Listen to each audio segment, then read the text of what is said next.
Flipping the hands or scooping the hands to help get the golf ball up in the air puts the club in a dangerous position.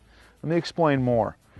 If you notice how a wedge is built, you'll see that actually when it sits flush with the ground, you'll notice that the bounce of the club actually sits below the leading edge of the face. If I lean the shaft forward, we now minimize the size of that bounce and the leading edge of the club sits flush with the ground. If I lean the shaft backwards, we can now see that the bounce gets thicker.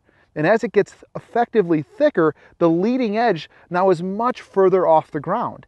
As that leading edge gets that far off the ground, that's going to result in either a fat shot or a thin shot that's bladed across the green. Let me show you a simple drill that you can do to help learn to stop that flip. I've got a simple chopstick, and what we're going to do is take that chopstick and stick it down into the butt end of the golf club. What that does is give me a bit of an extended club. Now that I have that extended club built, it's time to hit some chip shots. What we're going to do with this is actually take our setup and we're going to position the shaft in that forward leaning position to begin with. You'll notice that the chopstick points outside my left hip.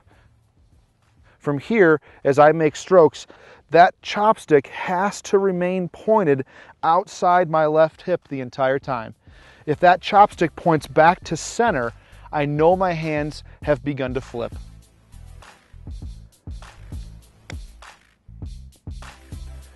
Once you learn to stop flipping your hands, your game will be changed forever. No more bladed shots, no more fat shots, much more backspin, a better divot pattern.